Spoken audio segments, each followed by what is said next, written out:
Like, ready to rock and roll. Everyone here, everyone here, we're all there. Good, right, Angus, you know what to do. Clap us in.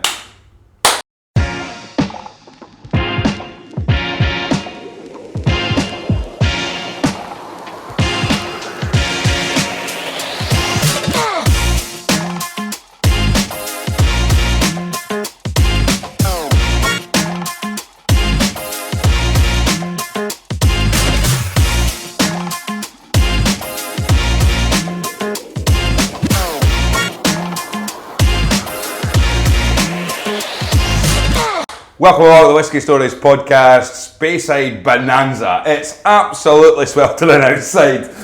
Hottest day of the year, and we're in Elgin. It's probably about 35 degrees, I think. It's mental. We're in the tropics of Elgin at the moment. It's absolutely crazy, but my sweat tastes a little bit like Bunnahabhain from the Thompson Brothers that we were drinking last night in the Highlander Inn. So absolutely fantastic. Yeah. But Angus, we've made it to another distillery. We're here, we are in Glen Moray. Yes. If I look out that window there, I can see Ali Baxter's house. Absolutely, I can tell by your t-shirt where we are. We are, it's brilliant. We've talked about this distillery so much. We have. It's been something that, well, a trip that we've always wanted to try and make. And we've made the decision that we're coming up to Speyside this weekend. We had Speyburn, we've been to Glenfarclas, we had a great time in the Highlander, and today it's Glen Moray, and we're joined by Emma Ware, who's the assistant manager of the visitor centre. Emma, how are you? Hot. It's roasting. It is brutal. Yes. It's not conducive weather for whiskey visiting or tasting. Or production. Production's hanging on in there. We are a bit on the roasty toasty side. But well, that's it. I mean, one of the things is, Angus and I were having a chat. It's a discussion that we actually want to have on the podcast, is visiting distilleries and visiting distilleries when production's running and when production's not running. Now, everyone wants to come and see a still bubbling away when they're seeing that. However, last two distillery visits that we've done, distillery production has been off. But what that means is you get a chance to pop your head in things that you would never normally get a chance to see. Exactly. Yesterday we saw 2 empty worm tub condensers, and there's people that we know in the industry that have messaged us since then saying, like, I have never seen an empty worm tub condenser, so that's really, really, really cool. So, and then at Glenfarclas as well, we got the Brucey bonus of being able to stick our head in the kind of underneath the still. Yeah, we saw where the stills were lit. Because they were servicing the kind of gas firing of it. So that's exactly why we keep tours running during maintenance periods as well, because you get that unobstructed inside view. Yeah. I mean, the one that always gets us is, have you ever seen inside a mill? Well, not yes. Really. What kind of mill though? What kind of mill?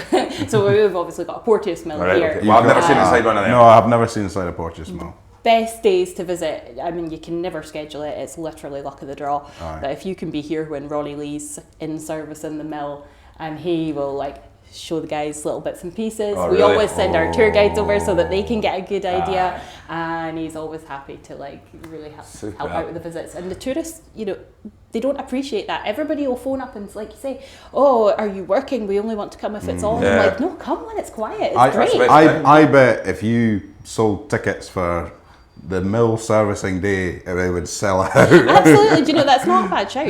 Actually being able to highlight. I'll take 10%. Commission free here. But yeah, being able to highlight that, something that I now actually have control now that we've got proper online systems. We've joined the 21st century, so brilliant. You might see that on the website in a few years. Has your production holiday been, or is it coming? Where neither. Are we now? So, most people have just don't stop at Glen Moray. It's a full on. We've never had a sort of summer silent season. Right. Everybody thinks that that's the norm, but there's only so many distilleries that can stop and book up all the engineers. Yes, exactly. There's only going to be so many engineers that can come out and fix things. Right, good. And also, if you've got sort of like we do a sort of 6-monthly maintenance program on certain things. Okay. If you're stopping in the summer, that means you're stopping in the winter. Not such a problem now, but when the winters used to be a bit colder, not ideal, because even if your production's shut down, you've still got to find a way to keep your pipework flowing. Yeah, and you don't want frozen pipes. So we actually typically shut down around March and September. Oh, okay. So I mean, because this is the thing, but at the same time, as we spoke about where we're going to be filming today and things like that, we will get some shots and we'll see some shots of the distillery working and things like that. But as you quite rightly pointed out, it is absolutely scorching outside. So can you imagine if we're standing in a room right now with with stills running behind us. And it doesn't bear boiling liquid behind us. It'd be incredibly 11-ton mash tun giving off all the heat in the Yeah, world. exactly. I was going to say, what you could also do is you could sell tickets for the Glen Moray Spa and Sauna day. sauna and steam them. Graham and I could do the podcast in a towel. Well, on that subject, so instead of recording in the distillery, we are in the distillery grounds, but where are we right now, Emma? We're in Glen Moray House, which is infinitely cooler than everywhere else. So this is actually the old taxman's, customs officers' housing. It's been a bit of everything, to be honest. It's been accommodation. It's been a distillery manager's house. It's been office space. We even had an artist studio in here at one point. You have an artist in residence. We did for a while. It was all in the upper levels, and since we started, we had a wonderfully timed renovation project that landed in COVID. Oh dear. But actually we managed to kind of work through that quiet period, and we completely renovated certainly these areas that you can see. We've got our lab here, our tasting room, our lounge. So this is where we host masterclasses. This is where we host our sort of different events, different guests, and just a slightly quieter space. You guys have seen the visitor centre. You know how busy it gets. It's busy. It's very busy. I mean, you did tell us don't arrive between 10:30 and 11. We arrived at 10:45. Graham had to push his way to the front to get his t-shirt. Exactly. This is a sample room, a tasting sample room in here. Yeah, so this is a bit of an archive of a lot of the samples that have been drawn. So we have really cool. Stephen, who you guys have Well, met, I'm just Stephen saying, look, Woodcock. I'm coming off camera, but I've just seen this. Now, this is just one of them, so look at this. Stephen Woodcock, an award winner, Master Distiller, Master Blender of the Year. Icons of Whiskey Award, there you Absolutely. go. That's the calibre of guests we get on this podcast. Off camera, there's actually a full shelf just with all his awards on there. So what a guy you have at the distillery. Award winner, eh? The thing is that Stephen's job is actually more than just what's here, so he's not actually based here full time. No. This gives him a space that he can, if he needs to do anything on site, so whether it's analysing samples that have been taken from cask, sometimes he's been in here sort of making different composites, sort of working on new creation, new product, or even doing a little bit of sensory analysis and things like that. So it's not a full-scale laboratory by any means. It's not where we do any of our sort of quality assurance or quality management at all. It's a workspace. It's a play space. So it's also a place he can come and remind himself how good he is when he comes and looks at the awards sitting over there. But so these sample bottles you were seeing behind us. These won't be the full list of sample bottles that are drawn, but they're also not here just for show either. No. So these are genuine sample bottles that Stephen would be able to come in and take one and take a sample. If he wanted to have maybe a comparative to a cask sample, so maybe he's got a cask that he's thinking about working with, but he knows he maybe took a sample of something similar a few years back. And he wants to see the comparison. We have the potential to kind of pull things out from there. We can reference stuff, we can get ideas as well from maybe previous samples that have not gone through into completed product. But it's a bit of a play space. It's kids in a candy shop. And of course we've got drams in front of us as well. What have we got in front of us? Where are we starting here? So I've gone for the random selection, which is my speciality. That always includes a very personal choice. So I'm rude that way, whether you like it or not. That's what we like. So I've gone one personal favourite, one up and coming, one highly exclusive, and one new release. Okay, so where we start? I'm going to start at this end here. So I've got the Amontillado finish. Oh, nice. Very keen on the Amontillado. So let me have a look at this. So this is a Glen Moray single malt Amontillado finish, 2013. So this is one of our Warehouse 1 releases. So Warehouse 1 has become a sort of annual collection of whiskies that we've brought out. Over the years, we have had some really fantastic different cask types. Nowadays, we also do it to kind of showcase different styles between the same casks. This was one of my favourites. Can I do the honours of that? You absolutely can. I'm going to try and get it out. There we go. I'd let Angus pour it, but is this fully matured in a Amontillado cask, or is it finished in Amontillado? So we are a 2-year finish on this, but I think it is an absolutely wonderful example of just something a little bit different. Obviously, we're well used to sherry in the whiskey industry, but you're typically getting something Oloroso or PX style, that heavier, fuller character. Because am I right in saying Amontillado, it's not a sherry, but it is a fortified wine from the south of Spain? And you're getting that much lighter characteristic. 57.5%, so quite a punchy boy that. Absolutely, Well, cheers, aye. Cheers. So yourself, Emma, how long have you been working here at Glen Moray? I joined in 2009. Wow. Oh right, so 16 years. 16 years. And how did you? When did you? Are you local? You're from Elgin yourself? Yes. So I had no idea that we find this a lot. So this was your introduction into whiskey. Absolutely. Really? Yeah. I knew nothing. Did you have any interest in whiskey growing up at all? Or I had an interest in leaving a very boring office job. Okay, that's reason enough, I think. Yeah. I literally landed here by chance. A position had come up. I'd actually interviewed for something else, and in between interview and them contacting me again, a tour guide position had come up. Oh, brilliant. And I thought, that'll do. That gets me out of here. Yeah. And just never left. Really? And so when you start off as a tour guide, then what is it? Literally, just do you get a chance to go? You mentioned about like when the mill's been stripped down, you'll tell the tour guides to go and have a look at it and stuff like that. So as a tour guide, the distillery must just encourage you. Do you just get let into the distillery to go and pester people that are working in production and find out as much information as you possibly can? Yes and no. So, I mean, you're always going to come into it in different ways. There are people who come in already with an interest and a passion. There's people like myself who come in knowing absolutely nothing. I mean, my original background is hospitality, so really I fit into more of the tourism side than anything else. Sure. But you bear in mind, 16 years ago, we were not the same business in the visitor centre as we are now. So, back when I joined the company, we would be seeing maybe 3,000 visitors a year. Yeah. And I was the only member of staff out with the manager and the kitchen, who was actually year round. So I had that time. I could go into production. I used to sit in with them on different parts, because everything was still done by hand then as well. Yeah. So I could sit with them, like, show me how you mash in, show me what you're doing here, what does that button do? Why am I not allowed to flick that switch? That kind of things. And the guys were really good. We had a lot of very long service operators at that point. I mean, we're talking guys who had done things by hand from day one, writing everything out and moving everything manually, all the levers, everything done. So I learned a lot from them. As times have gone on, whiskey tourism has obviously boomed.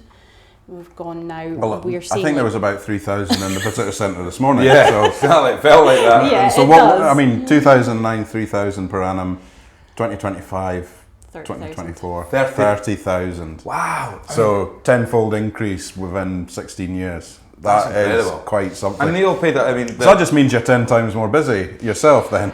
Do you know, it's the way that things have changed and moved is we're constantly having to shift with where expectations are as well, what people want to see, because before people would just drop into a distillery. But now people are actively going, like yourselves, to all the distilleries, and that means that everybody's looking for something different. Yes, exactly. So Graham's looking for t-shirts, I'm looking for baseball caps. Well, I love a t-shirt, and I have to say, I really do like my Glen Moray t-shirt. I like the style. This is exactly what I'm looking for. Although I have found out since that apparently up in Speyside my weight increases or t-shirt sizes decrease because I've gone up a size at the moment. But it's the heat.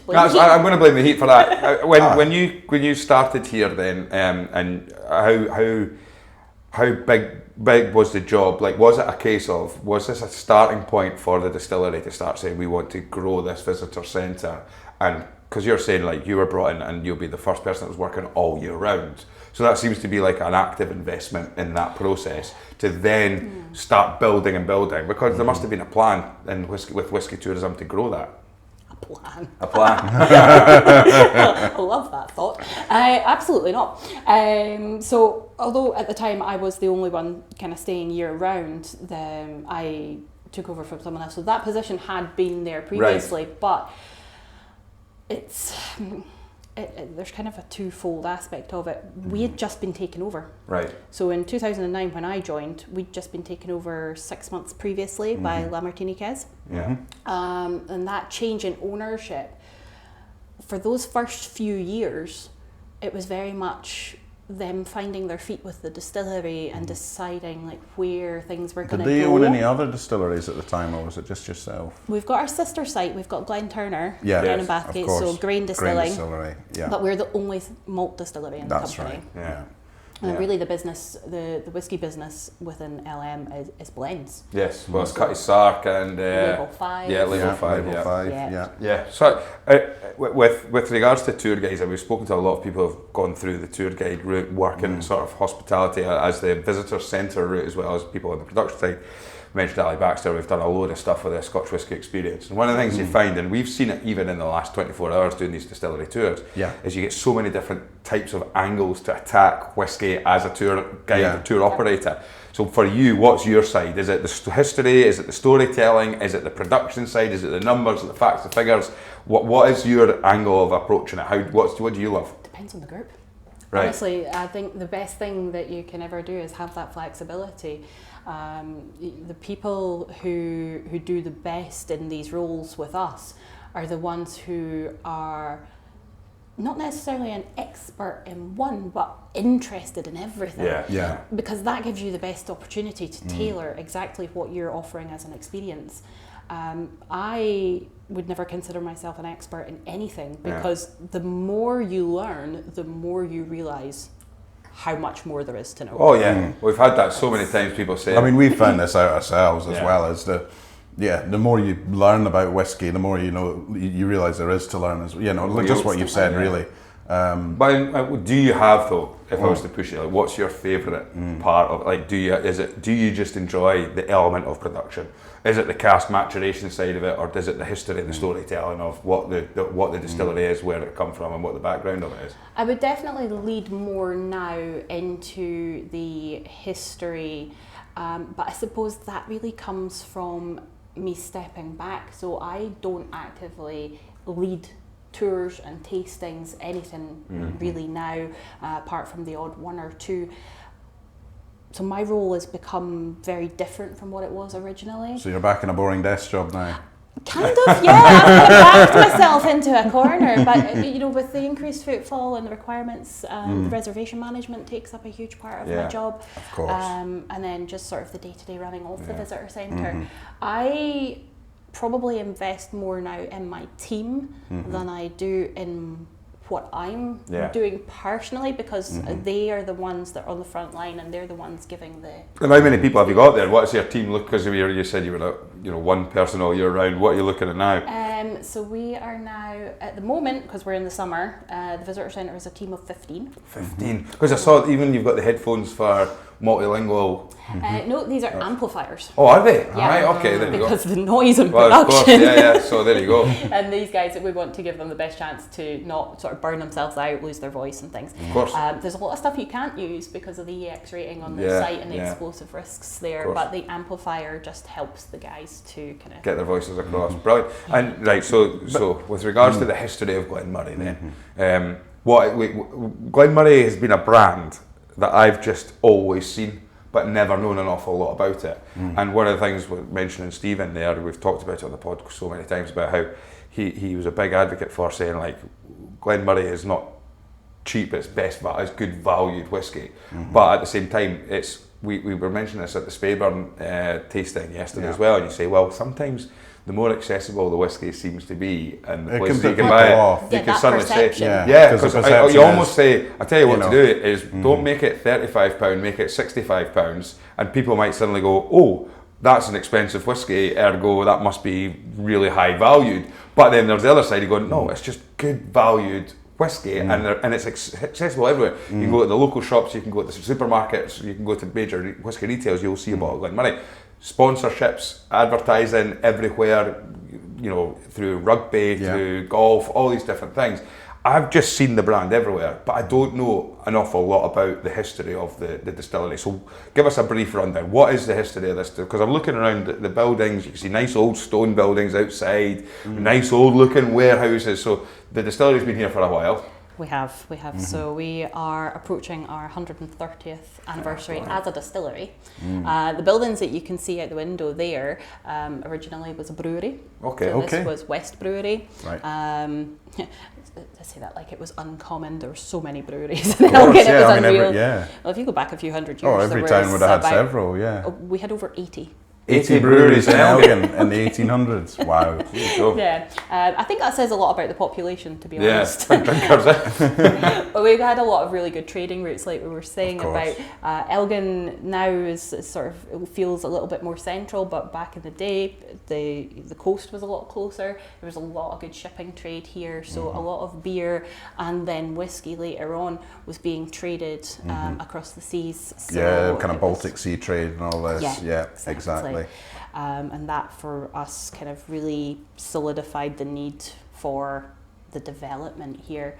And then obviously that 1890s period, that's where you see all the distilleries around here kind of starting booming. Yeah. It's becoming more viable, it's becoming more profitable. And if you're starting with a brewery, you're not having to make too many changes. Yes, exactly. You've already got half the process. You just need to start putting it in warm stills. Eating it up. Exactly, just set to boil. So really the conversion of the site, the way that it was converted has changed what we can do, because a tight brewery layout hasn't led itself particularly well to the large scale expansion that we've gone through.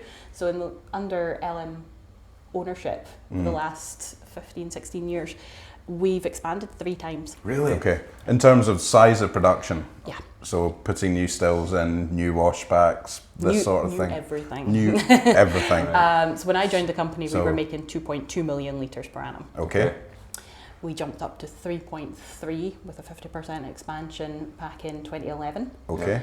And then between 2014 and 2016, we put in basically an extension at the back of the distillery. Sure. And that took us up to 6.5. Which is starting to get very large, 6.5 is quite significant. Last year. Yes. So a little bit more work, and that takes us up to 8.5 million per 8.5 annum. And the thing is as well, so that is a very large scale of production. But the thing is blending is a big part of and this is the thing is, there's a lot of distilleries that they're small craft distilleries or smaller new distilleries that have opened up, and they're brilliant, and you're getting like a really nice small scale production, and you get small packages that they bring out, and it's great because it's nice and independent distillery style. But what we do know is history tells us that where the whisky industry is built on blending. So the thing is, the fact that and the blends that Glen Turner owns, naturally Cutty Sark goes all over the world, and you're suddenly saying, well, Cutty Sark, Cutty Sark will be sold in mass volume. Where maybe and Stephen Woodcock had some remarkable. I can't remember them exactly. Some blend number 5.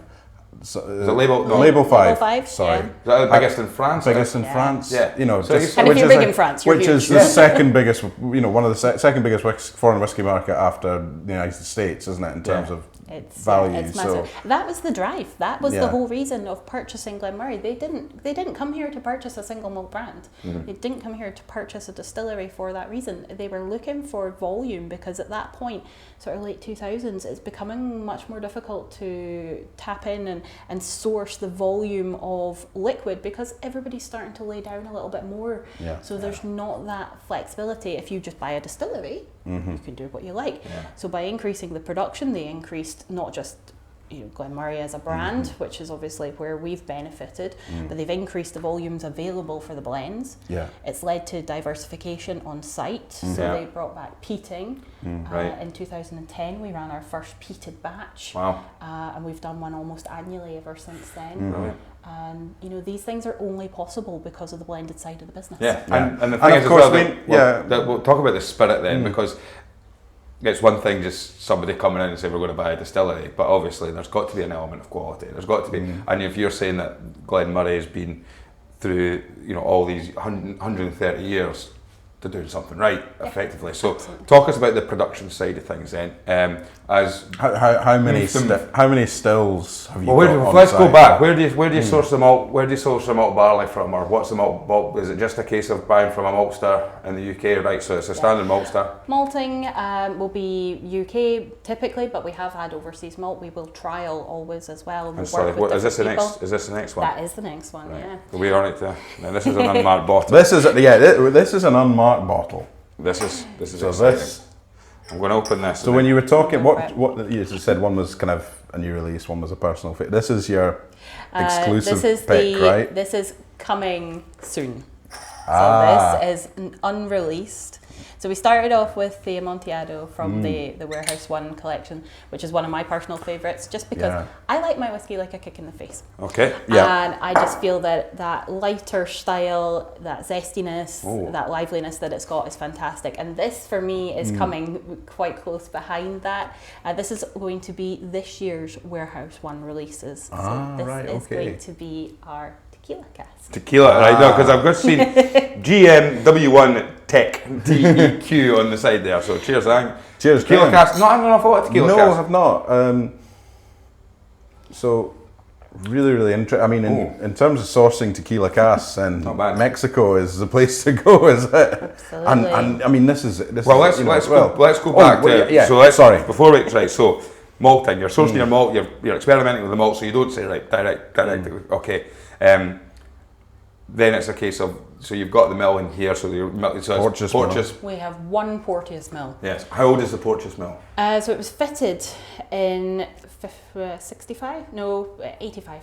1985, yes. 85. So, there was a big refit in 85 across a lot of different areas of the site. What we don't know is, was it new and had been sitting around, or second hand or and came from second-hand? somewhere else? I'm going to say second hand. Second-hand. I reckon at 85, a lot of distilleries closing. I reckon. I think by that point as well, you know, any of the backlog stock from Porteous had probably been disbanded and distributed. So the likelihood is it was second hand. Fitted in 85, so we need to take care of it because we only have one. Yeah, but they don't break down, so you're all right. Well, you just want to make sure. Yeah. So you take your time with that one. But because we now have 2 mash tuns, we're now running an awful lot more regularly. And what size are your mash tuns then? So we've got an 11-ton mash, but we normally run a 10-ton batch through that, and a 6.5 ton. Litre system? One Semi-litre? full, one semi. Okay, there we go. Look at this, right? Yeah. Ross is going to be watching this back or listening to this thinking, Graham actually is starting to sound like he knows what he's talking about. Is there any difficulties that come having 2 mash tuns? Because a lot of places we've been to have 1 mash tun, and it seems like the bigger the better. So it seems like the trend is to just go for 1, but up in size rather than go for 2 smaller ones. So that is sort of a staggered expansion that we had. It was never, we weren't fully ahead of ourselves. We didn't know where we were going to end up. Yeah. So when we moved into the extension, that's when we put in the bigger mash tun, and all mashing moved into that area, which we'll see after. And the original side was left to fallow, if you like. Yeah. And so what we actually did was, as part of last year's expansion, was bring it back online. Okay. So this is the mash tun that had been there, was put out of production, and then it's been So that's the old school mash tun. So you're put back into production again now. Okay, so a smaller semi-light tun now back in production. But it now needed to be sort of retrofitted to fit in with the new computer system, because when it was running, we didn't have a computer system. Yeah. We didn't have any computers in production until 2011. Yeah. Right. Wow. And up until about 2 years ago, there were still a lot of records being handwritten. Yeah. It's only now that we've gone fully. Nice. So that's right. So that's your mash tun then. Washbacks. What we're talking? How many have we got? Steel, Oregon, pine. Steel. All stainless steel. Yeah. And external. Ah, right. Yeah. Interesting. Outside? Yeah. So that okay. is like inched, aren't they then? They have the outside. So what sizes are washbacks. what are you looking at the capacity? Again, you've got a mixed bag. Really? Because So, there was the original expansion, we put in 6. At the time we were using internal, so we went from 5 internal to 3 internal and 6 external. Then we needed to add 8 but we needed to up the capacity because we'd moved into the new mash tun. So it's all been like chasing our tail to kind of catch up with the volumes. I don't think anybody could have ever anticipated us needing 8.5 million litres per annum. It's insane. Especially when you come from 2.2, and that was a cushy number. That was easy going. But yeah, this is. So how many in total then have you got? Well, so the 6 original external ones now work as pairs. So technically they only count as 3. Okay, so so you're doubling them up effectively. Because they don't hold the same They're capacity. not got the same capacity as them. Right. And then we've got the 10. Wow, so technically what, 13, but theoretically 16. Yeah. But and some outdoor, some indoor, some of the old school ones, some new school ones. All the internal ones have now been converted, so we don't use them for any fermentation, but we have turned things like hot water wells, warm water wells. We have one of them is now a faints receiver. Okay. Yeah. So we're kind of utilising the equipment that we already have and reconstituting the space that we it have, into something else. particularly because it's into one of the older buildings, Right. and the walls are 2 foot thick. Yeah. You don't want to have to be moving things around. We don't want to be taking roofs off here because of the age as well. Yeah.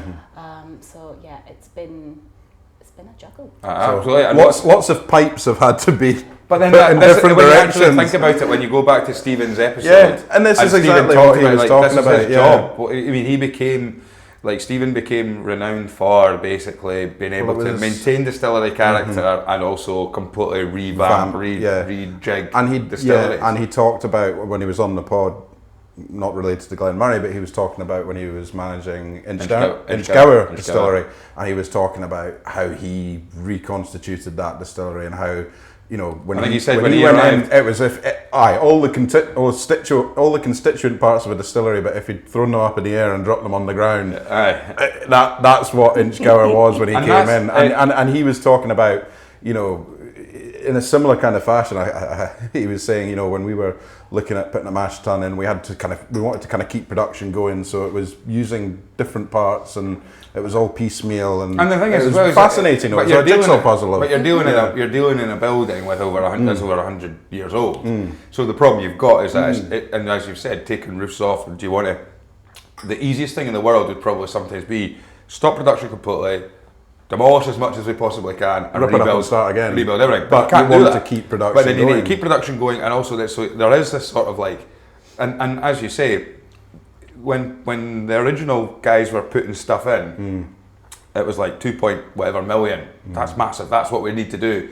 No one was probably building this going, you know what, maybe in 50 years time someone's going to go, let's get to 8, and then that's because that's the problem is, it's a legacy thing, and I bet you there'll be so many distilleries that have had these changes, and there'll be people, especially Glen Moray, when there were people starting to make the changes or looking at the blueprints, there'll be someone going, who on earth thought that was a good idea to put that there? Well, someone did, but then what you think about is in 50 years time, somebody else might be going, why the hell did they decide to do this? But it was a decision that's But this is also what we've seen when we've been to some new distilleries that are purpose built and built just so. Yeah. They're built just so, and they work absolutely perfectly for that situation. They're maybe very, very good at reusing water and heat, but what happens when they say let's double production? Yeah, exactly. Yeah. Or some new technology comes around and they're suddenly out of date. So I mean, it's just incredible. It's impossible to have the level of foresight that you would need to future-proof everying that you do. Yeah.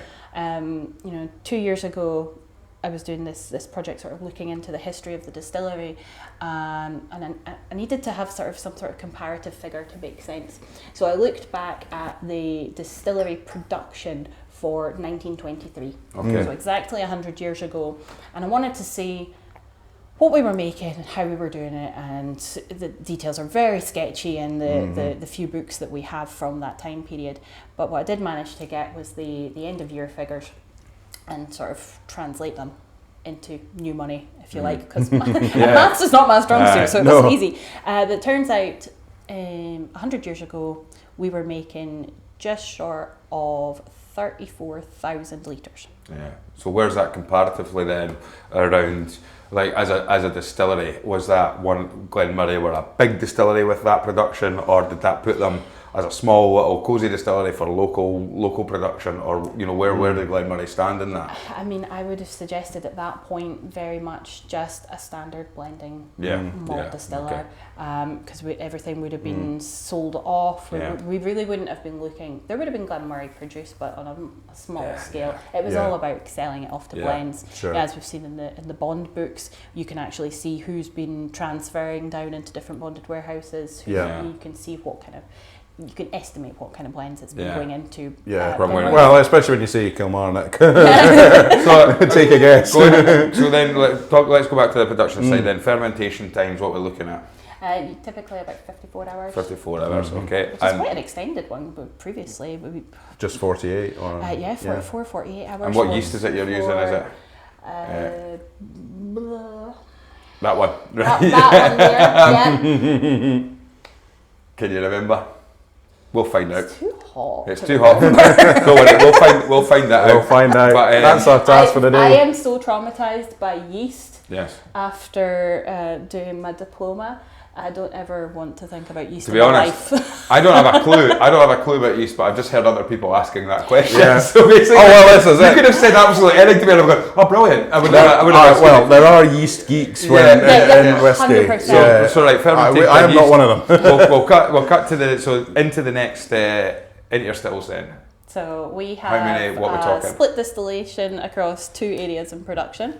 So we've got you have 2 different still houses then? Yeah, essentially. Right. 2 for the price of 1. This is why the Glen Moray tour. You get 2 still houses. 2 times the heat. Yes. So we've got the new wash stills, which are part of the expanded site. So there's 4 wash stills in there. Yep. And we have the original still house, the one we can see just out the window there. So that has 6 stills. 6 spirit stills. They are now. They were 3 wash and 3 spirit. They're now 6 spirit. A few years ago. And this is what's amazing, is that when you've expanded it, it's like no. We'll use all the old stuff, but then we'll just put new stuff in. Yeah. And it's just nice because it's nice how it works like that. It's, You don't want to be wasting equipment and materials and things like that, especially when it's copper. Yes. Prices through the roof. And the issues there with stills, although our old wash stills and old spirit stills are slightly different capacity wise, shape and volume wise, you can if you adjust your volumes, you're getting basically the same contact surface ratios, so you're getting the same characteristics by then homogenizing by bringing it all together and vatting it before filling. The new wash stills in the production area to the back, they were one of the first ones to be put in with TVR. What's that? That's your thermal vapor recompression systems. Thermal vapor recompression systems. Basically, what we were putting in there TVR was a way of. It was. It's an energy saving process that uses your own heat recovery to generate a pressure steam that can then reduce the load required from your boiler. And TVR was like cutting edge in Scotch whisky distilling sort of 15 years ago. Some people are now at the point of moving away from that, and we're now moving into MVR systems. What's that? So that's your mechanical vapor recompression. Mechanical vapor recompression. Right. I think we need to do a whole episode on TVR. We've had TVR before. It's just we've had 2 drams, all right. This is essentially using. This is where I sound like I know what I'm talking about. Am I right in saying this is essentially using kind of wastewater at a certain heat to heat up your own cold water, bring it up to a temperature? All of that. So all of this part of the newer side of the distillery is all interconnected through a series of heat exchangers where you're reusing all of that heat you've got energy, hot pipes going by cold pipes. Absolutely. So you've got that exchange of heat. Your mash needs to be cooled down before you can ferment. That's what I'm trying to make out like he knows all about TVR. That's like he's picking up on it. Tell me about MDR then, mate. But the idea is that you're reducing that need. So when we were increasing the production, it meant that we weren't needing to massively increase the use of the boiler. it's difficult for a lot of people because you look at something like that and there's the traditionalists that would be like, but that's so far away from, but it's like, well, nobody's really firing by coal now. Yes, are they? exactly, yeah. So you're going to have to move with the times. And you gas fired here? Gas, gas so Brilliant. we're moving towards more electric combination stuff as well. Again, it's all just about managing the energy usage on site. Yeah.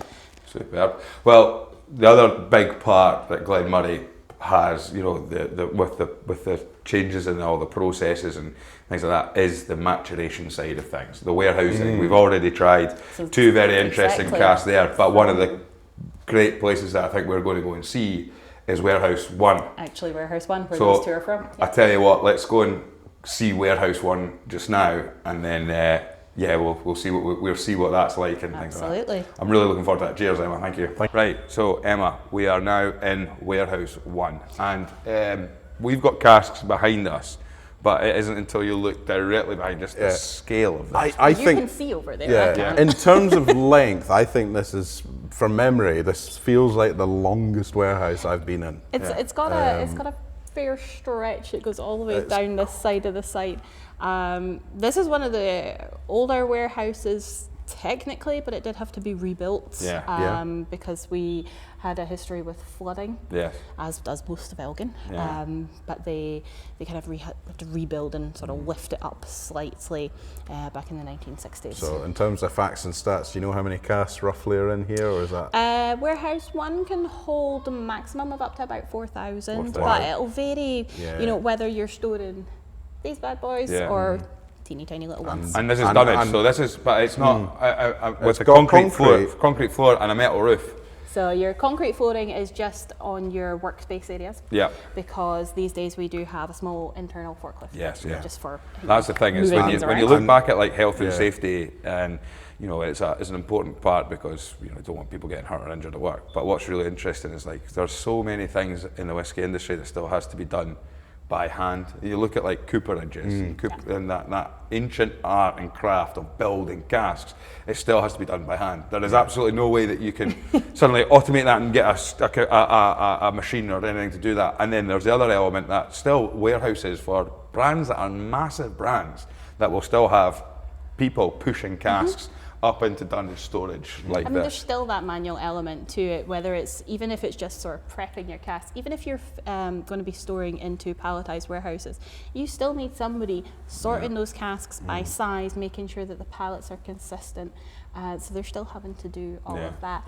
But you utilise what tools you can to minimise the impact of that, because it is a very physical job. And in terms of age, do you know what the oldest cask you have in here is? So the oldest casks in here are from the late 1970s. Yeah, brilliant. Interesting. They're so few and far between though. What's really interesting here, just looking around here, unfortunately the camera doesn't have the benefit of this right now, but lots of different shapes, lots of different sizes of casks. And also lots of different types. And lots of different types. Well, this is it. Different, you know, short, stubby ones, big, long ones. All sorts of things. There's a Fino peated, there's a Rioja, there's a Rum, Madeira. So you've got them all out there, and basically this is New Oak there. So because this is the thing, is this is something that Glen Moray are very proud of, is the variation of cask maturation that you guys have. Absolutely. And you're not like we were at Glen Farkless yesterday, and the surprise for me was 100% everything in Oloroso. Right? First fill, second fill, third fill, fourth fill. But I like the idea of like what are you doing? And we've talked about we had it the spirit drink with the maple spirit drink. Oh, pancake whiskey, fantastic.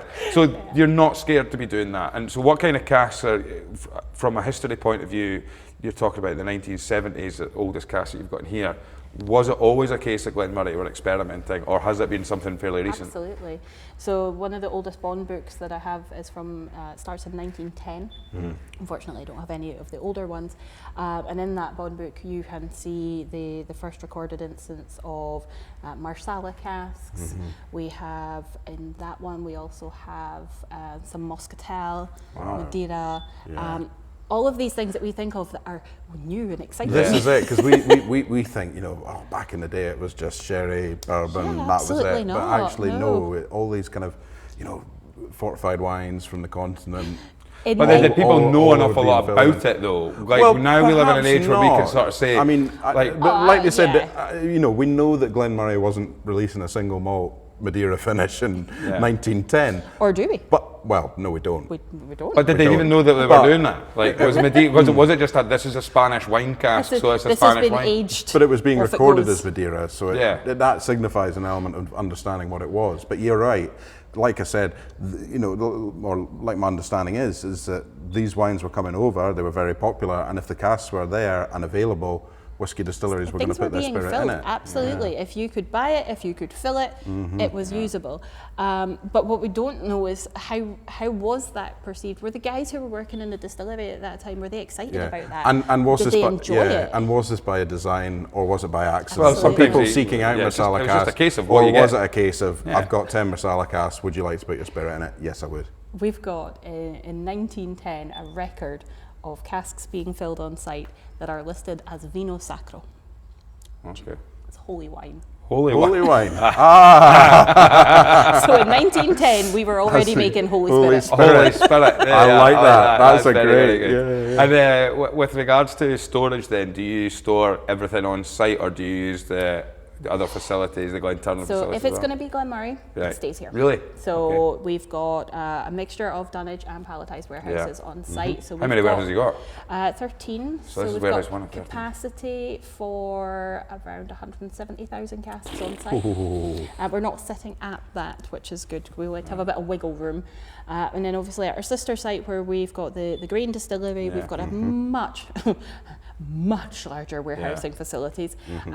So if we are taking spirit that's going to be assigned to blend, then that will go down there for maturation. And with regards to bottling and stuff like that, then do you send it down to the but do you send it already? Do you send it in casks or do you send it down already? So you can do both. Right. Okay. You What's can the word I'm take looking for your- here, Angus? Vatted. Vatted. That's it. Yeah. So you can take your cask selection, you can send that down and it can be vatted there, or they can do, it depends on if they're doing finishing as well, depends what's happening on site.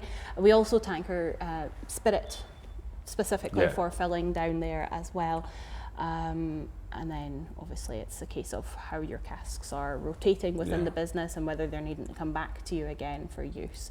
So if you're wanting to keep them here for using, you want to be emptying them, but it is just that what I love about what we do is that it has so many elements to it, and there's so many faces of even just individual departments. Like the warehousing guys are not just looking after warehouses, they are doing everything from taking in the casks to sorting them, filling them, moving liquid into finishing. It's a labour-intensive job, and it's one of the things that I always look at is that, you know, look, whisky industry is changing massively and it's modernised and stuff like that. And there will be people who look and say, is dunnage warehousing the most effective way to manage casks? Now, what we know is from a historical point of view, don't try and fix something that ain't broke. However, if I need to get a cask down there out, oh, if you only need one cask, you are guaranteed it is in the bottom of a middle cellar, and you are digging that thing out all morning. And that's the thing. And it's also, okay, you've mentioned that the flooring and stuff like that has been changed because you have machinery, mechanical machinery that can assist with that. But yeah, I mean, the time and effort that it takes, but at the same time, there's something really nice about, well, that is just the time it takes. But it depends on what angle you're looking at from efficiency as well. Are you looking at the efficiency in terms of the labour and the manual aspect of it? Or are you looking at the efficiency of the maturation? Well, this is the next thing. It's like I say, is the age-old, what we know is the trusted way of maturing casks is in dunnage warehouses like this. However, you know, what we also know is that if you need to get that one cask out, it's going to take you a very long time to get that. So but at the same time, the maturation way of doing that is, and also from a safety aspect, in terms of the lower the cask is to the ground, the less chance of major damage being done if there's a problem. If you're racked high, and we've talked about it with warehousing, if I've got to try and take, I mean, I'm a bit of a warehouse geek myself. Used to drive forklifts very well, I should say. But Very safely. Exactly. The prospect of having to take, you know, 6-pallet house down. yeah, exactly. Or coming out with, and I know that there's a cask on that racking that needs to come down, and it's a 40-year-old cask, and it's 250 litres, so it's going to be about quarter of a tonne. I'm going to have to try and bring that down nice and slow. I've got to watch, because once it falls and breaks and it goes into the ground, it's got, that's 40 years literally down the drain. Into the ground. Into the ground. On your Get the straws. Get the straws. Just enjoy it as we can. And that's the thing. So, you know, I find that a very, very interesting part of the industry that, okay, you've mentioned that there is a mix now. And I think that is where efficiency has had to come into the game. But you can look at other whiskey industries across the world, and there's things that are talked about much more frequently, particularly in sort of American whiskies and bourbon industries, is when you have massive acres of warehousing, and they know that the topography of the ground and the different locations provides different characteristics, and a lot of that's to do with obviously your temperature and your humidity. You have that same issues in Scotland. We just don't really talk about it as much because we expect that smaller malt distillers are using smaller sites and having consistent conditions across. But it's not actually the case. Even here at Glen Moray, we've got palletised warehouses, which we have in the past utilised, because the top of a palletised warehouse can quite often be that couple of degrees warmer throughout the year. You want to do something like a port cask finish, and you really want to drive that flavour in. You can use that. Right up to the top. Exactly. If you want somewhere that is particularly damp, because of the periods of flooding that we've had over the years, a lot of the ground is very, very damp. It's heavily saturated. We've been able to utilise that as well. Well, there's two ways of looking at it from, like, when you go to these distilleries and you go to these warehouses and you find the old cask that they've got sitting, usually you'll tend to find it's like in the bottom corner. Now, there are two reasons for that. Number one, it's like, maybe it's because we don't want anything happening to that cask, the chance of it rolling off something or breaking, but also at the same time, you don't want over maturation now. No. It's done. If it's been in there for 40 odd years, it's done the hard yards. Just let it sit nice and easy and let it just reach the right slowly age. build. Because the problem is faster maturation could lead to a depletion in the ABV, and suddenly you got to. I mean, it would be a disaster if you had a cask that was 40 odd years old, coming up for suddenly 50. reading at 38%. And that's it. You know. Well, I'll tell you what. All this chat about these drams is making me thirsty, because we've only had 2 of the 4 that you'd set up, and we can't have a drink in here at the moment. But at the same time, we can head back to the promise to make up for it. Absolutely, I appreciate that. Cheers, Emma. We're back exactly where we were. Glen Moray House. Just before we ventured out into the heat and into the warehouse, it was great to see a warehouse like the size of that. It just seemed to go on forever and ever and ever. It was so long, but anyway. Never-ending effect. The big discussion point you've mentioned is like Glen Moray's specialities in sort of experimenting with casks, using casks for the maturation and things like that. And this dram here, this is the Glen Moray House exclusive, which is a Madeira matured cask, 13 years old. So exclusive to this very house. Absolutely. Can't be drunk anywhere else. Nope, you cannot taste it. Well, you cannot buy it anywhere else. We have our tasting room just beside us, and this is where we host different tasting masterclasses and finish our more in-depth tours. And we really wanted to make the point that if you're really committing to spending some time with us and learning about Glen Moray and everything that we have and our history, let's celebrate it with a dram. Let's have a house exclusive. House dram. So this is a 13-year-old single cask. Single cask, full maturation. Full maturation in Madeira. Madeira is 57.7. phenomenal to work with. Yeah. Yes, I mean, well, you've been doing it for years and years and years. Absolutely. You go by the records. Yeah. But we also have that additional benefit of being part of a bigger company now, and we have access to company casks. So, for example, we know exactly where that Madeira casks are coming from, and we know what quality they're going to give. You know, I have to admit, we through the podcast, Angus and I have talked about the whiskey journey that we've been on and things like that. We by no means or anything like that claim to be whiskey experts. We started the podcast because we were 2 guys who didn't know a lot about whiskey but wanted to know more, and it was a great way to sort of meet new people and hear all about it. And expand the horizons as well. I think, you know, going back many years ago, something like a Madeira cask would have probably put me off. Yeah. You know, but just Glen Moray would have put me off. Just because it was unfamiliar to me. Yeah. And you Madeira cask, what is that? I don't know if I'd like that. Is that a distillery trying to be fancy? Yeah, or is that actually going to be good? Who knows? But I mean, Glen Moray, as I say, it was a brand that you saw all the time, and almost because you saw it so much, you almost saw it too much. Where you're like, it can't be that great because it's everywhere and it's so cheap and stuff like that. But actually, like getting a chance. Okay, most people will see the core ranges in the supermarkets, and the core ranges are the best valued, and they taste fantastic, and they're just easygoing drams. But the range and variety of Glen Moray that you can actually get your hands on now is so wide and vast, and there's so many cool things that you're doing as a distillery. You know, there's the big distillers that have their core ranges, 12, 15, 18, 21, etc., etc., etc.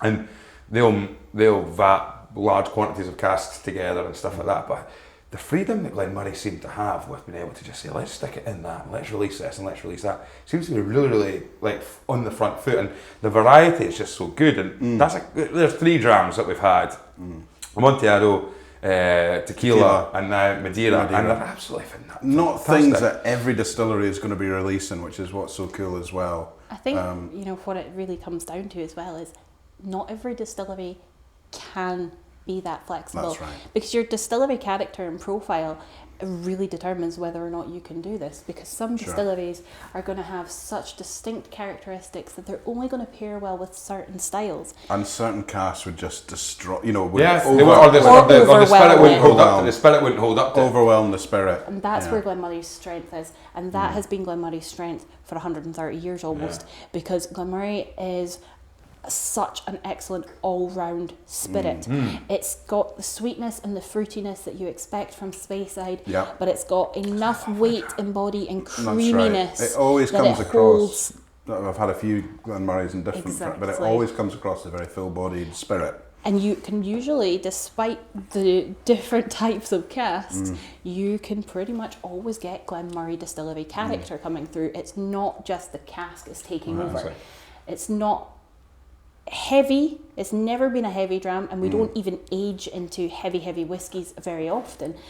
But it's got a uniqueness, and that's where Glen Moray has always been sought after. Yeah, and the fact that the versatility of it as well is where you can say and stand up to it to say we can run peated. And suddenly go, if you can start, so the spirit doesn't only just stand up to so many different variations of cask maturation, but you can stand up and say, you know what, as well as putting it into all these different casks, we can also do peated. Yeah, and how does your peated production work? Is that a certain time of the year? How long does that? Is it a week or 2 weeks? So it's actually, because of the increased production, so because we make more on a daily basis now, we don't need to run it as long. Originally runs were about 10 days, now we're less than a week. Right. And it is just that one point in time, because of course as soon as you've done your peated run, then you've got to do a big clean down. Yeah. So in terms of ppm as well, what are we talking when you're running a peated? 50 ppm, so that's quite hefty. That's quite high. So that's your malt intake, so your spirit count is usually sitting about, that's where it's 25, 26 mark, and then obviously post maturation it's coming down a bit more. But because we're completely non-peated the rest of the time, what a difference it makes. And in terms of although interestingly with Glen Moray, I've had the odd release where I do almost, even though it's a completely non-peated spirit, I sometimes do get a little bit of smokiness in there. I mean, maybe my mind's playing tricks on me, but I sometimes feel that there's just a wee hint of something. There are different elements from casks as well that will kind of lead into that. Well, we're about to find out. You are going to find out. We've led in very nicely, Graham, haven't we? It's almost like that was planned. So genuinely wasn't nothing to do with this podcast. Emma, you probably found out this morning.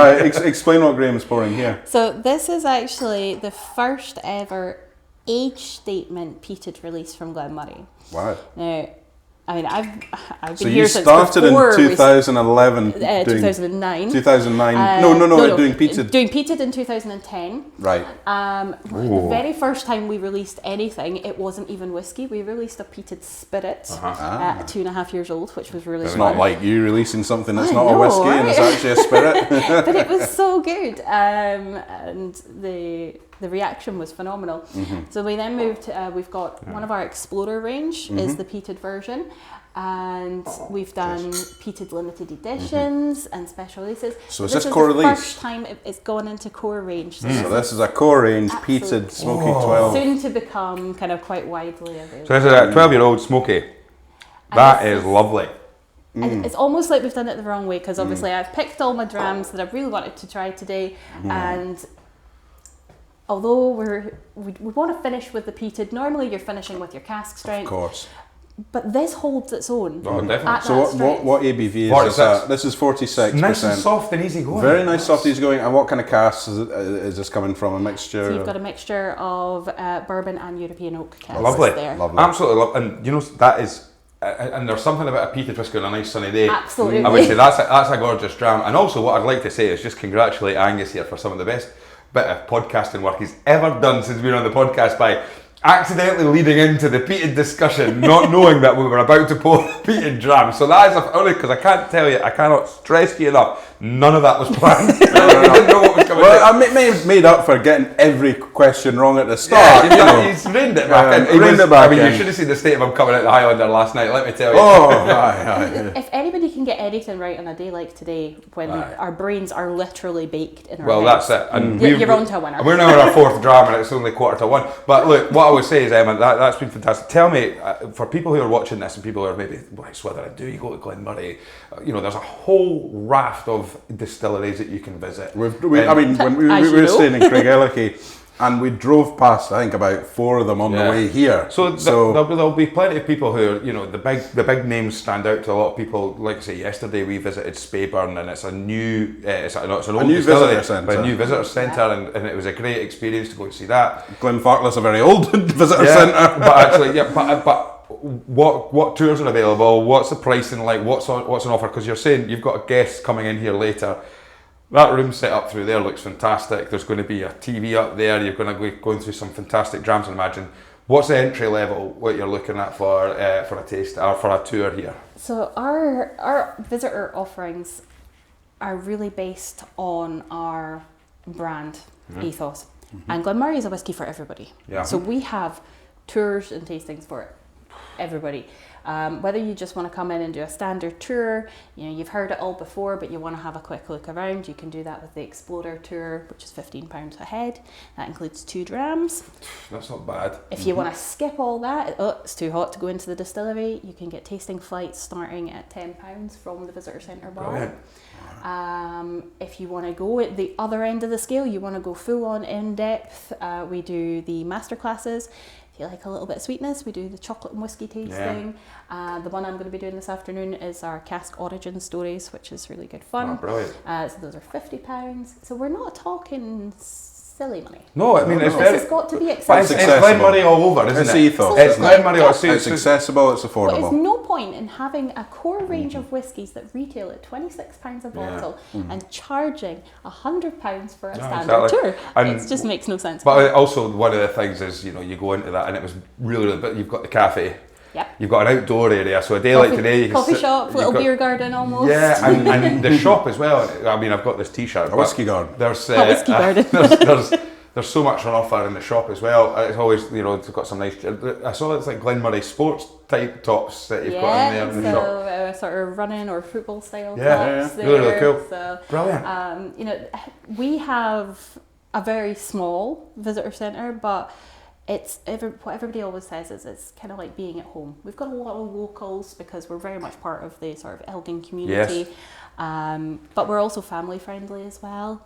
We take kids. I mean, I've taken full groups of school children on tours and things. But it's about that inclusiveness, and families quite often come to us, maybe by default because they're turned away other places. Yeah. But kids, kids maybe don't want to think about alcohol and whiskey, but kids love big shiny machines. And Absolutely. I mean, I not. Angus likes big shiny machines. I do like big shiny machines, and not Glen Moray, but I went round Glen Grant Distillery when I was. I could have only been about 7 or 8, but it was great. Yeah. And you here I am today. You get the best questions out of the kids, I tell you. I'm sure. Well, look.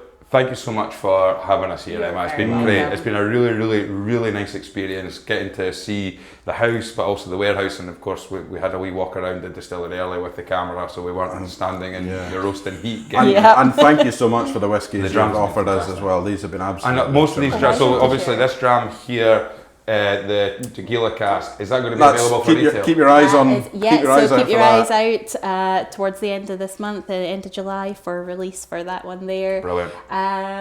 The Amontillado you can still just about pick up in a few places.